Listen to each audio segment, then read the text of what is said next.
Well, hello again. I just got back to Italy today from Manila.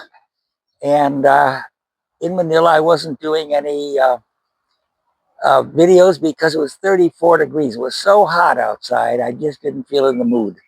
But now I'm back in Como, Italy, and I'm going to talk about protecting your property from thieves. I'm going to talk about good hiding places and stuff like that. So let's start walking over to uh, the famous Villa Olmo Hotel, and you're going to see a very nice place here in Lake Como. By the way, that's where that coffee guy, what was his name? The movie star? George Clooney. George Clooney? Okay, well, anyway, that's where his villa is, right over here. But he sold it and bought a place near us because he liked France better. If you're a billionaire, you just go to France. Because, oh, I'm not that I'm a billionaire. Here, wait, I got to take a picture of this sign here. Here, look right. Can you get the printing there so people can pause it and read all about this place? Okay. And by the way, turn around real slow and see where we just came from. Look at that gate. They don't have gates like that in New Jersey. Okay, here we go. So the first thing I wanted to talk about is hiding places. Now I have a nice wife who I'm very much in love with, but she has this idea that she's going to take a bicycle chain and put it on a closet, and that's where she's going to hide her valuables. Now watch, if I was a thief and I see a bicycle chain on a closet, I'll yank the thing off. The door handles come right off. And so if you want to hide anything, hide it in an inconspicuous place, because the first place a thief is going to look is exactly a place that has a chain on it or a very weak lock. So first hint is forget the usual places. The freezer. A lot of people want to hide their stash of cash or whatever it is in a freezer. No way. Then in a mattress, forget it. Right next to your bedside. I can't tell you how many people I know. Oh, look at this fountain over here. Wow.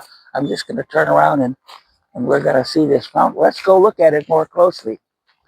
Oh my God, we just wandered into a place that is so amazing. Look at this. Ooh, here comes the scooter.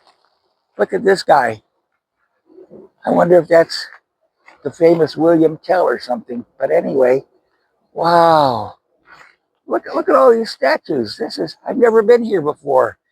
And and and and and look at these bushes here. Have you ever seen bushes like this? Now, do you know how they grow bushes like this? When they're little baby bushes this size, they take a bucket and put a transparent bucket over it. And then when it fills the bucket, they get a bigger bucket, and then they get bigger buckets, and they just took away the buckets from these plants here. But I'm going to show you where the little buckets are. And they trained the plant to grow in this wonderful shape. And if you believe that, you believe in the Easter Bunny too. Oh boy. So we're going to have a good time today. Here we are. We're still at this beautiful villa in Como. And look at the kind of fountains they have here. Free. We came in here and we didn't pay anything. And there's nothing but beautiful statues. And this should normally be a fountain, but they don't have the water running today. No droughts ever in this area. Plenty of water. But anyway, I'm going to tell you about hiding places. Now here is a place, a little palace. And if you wanted to find hiding places, boy, could you find a lot here. Please go that way and get the sign so that people can pause it and read the exciting story. Okay, I was covering the image, so now you can see it. Isn't this a beautiful palace? Well, I must say you can rent it for $100 a day. No, I'm only kidding. All right, now I'm going to show you where these wonderful plants are. Let's go over here. And my grandmother, you won't believe this, but my grandmother, who's been dead over 100 years, told me that if you walk on the grass, like I'm doing right now, show me that grass, your shoes will never wear out. So when always walk on the grass when possible. See these, when you get hints like that, that'll save you shoe leather. Of course, you don't have shoe leather anymore. We only have these rubber soles. Okay, now I'm going to show you some plants that you never saw before. These are the ones they cover with buckets. See, you had to have kind of like one of those oriental frying pans to cover this one. And then here's some more.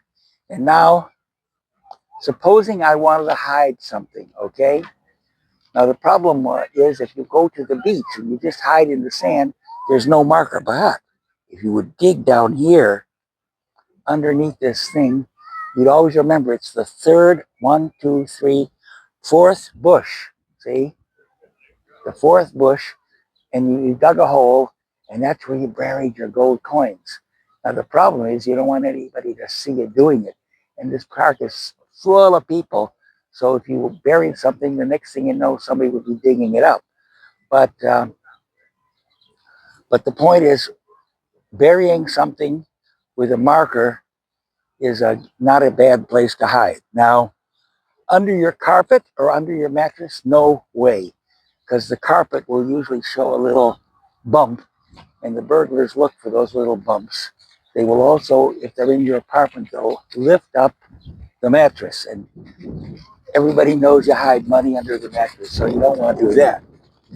Uh, how about pictures on the wall? Nope, that's an ordinary place. But I'm going to show you a place now that nobody would ever think of. Now, let's assume, well, very few people have statues in their garden here. Let's have a look at this guy. But very few people have statues, but you do have things made out of stone. So if this was cut and it was taken out and you had a hollow space and you put it back with a little bit of grout, that's a great place to hide. Behind bricks, if you have a stone fireplace and a big stone you could pull out, great. Now, let's assume this was made of wood, because I have to explain something to you. If this was a bookcase and the bottom was wood, what you can do is this little piece here would come out and it would be hollow underneath, right? Now, if you were to take 3 or 4 nails, cut the heads off, and then drill so that you could put the face piece of the wood back, and then put 3 nails in on each side, see? But remember, these would be headless nails. So a burglar couldn't get them out because there's nothing to pry with, and burglars don't have a lot of time to take apart furniture. So what you do is you'd have a magnet, see? A very strong magnet. I thought I could bring one as a prop to show you, but you put the magnet down here, whoop, and then you can pull out the nail. It'll come right out. So you pull out 3 nails here, 3 nails on the other side, and guess what? Your stash of silver and gold coins or diamonds are really safe, even if it's outside. Of course, you have to be sure that nobody sees you doing it. And remember, this is what's wrong with conspiracy theories. People think that thousands of people, like the Illuminati, can keep a secret for hundreds of years. No way. If more than you know where things are, it's not a secret anymore, and somebody else will find out. So how do you keep things a secret? No witnesses. That's why the pirates always bumped off the people who dug the hole and covered it and put the marker in. So I'm not saying you should bump off people who dig holes. You dig the hole yourself when nobody else is around. And you wouldn't want to dig it in a place like this where there's houses and palaces all around you, because somebody might be in a window. But in your own front yard late at night, it's a pretty good place to hide stuff. And as I said, if you have a tile floor, what you can do is make a hole under the tile and then put the tile back on top so it's absolutely flat, and put in a little bit of grout so that if you're going to get at that stuff, you have to have a crowbar, not break the tile, but just pull it up, and you'll have like a little place there. And if you're very confident and it's in a corner, maybe you don't even need any grout. You can just get it up with a screwdriver. So that's a place where to hide stuff. And uh, it's garages and basements and attics, unless you can hide something not in plain sight and not an obvious place, but maybe behind a uh, I wouldn't call it a tile, those acoustic tiles, something behind there, and because burglars just don't have time to really dismantle a whole attic or a whole basement. So I think we'll walk over to the sea. You'll see Lake Como, and then I will call it a day, because this is my return to making videos. And believe me, the next few are going to be much more interesting than this one. But I didn't really prepare. I just kind of was going by ear, and I wanted you to see where we spend a lot of time here at Lake Como. It's one of the beautiful places of the world. High quality of life. Not too expensive, strangely enough. You can get a meal here, 12 to 15 euros. That used to be 12 to $15. Now the dollar is down in the dumps, so it'll probably be $20. But you get a very good first class four people lunch. Now this is a little crappy beach. It'll be cleaned up by the time the summer comes. Right now it's still May, but this is the kind of place that very few people know about. You can come here and have a nice little swim in Lake Como. As I said, it looks pretty lousy right now. Now we're going to walk over here to the park bench, and we'll look at the sea and all the nice villas that rich people built 100 years ago. And there's a lot of nice hotels here, about $100 a night, which isn't too bad by U.S. standards. And the Italians are like the Filipinos. They love their kids. They don't say another mouth to feed. They say, a gift from God. Now let's have a panorama of all these beautiful houses. And then we're going to say bye-bye from beautiful Como, Italy. Now, right now he's focusing on a little rail car that goes up to the top of the hill. And that's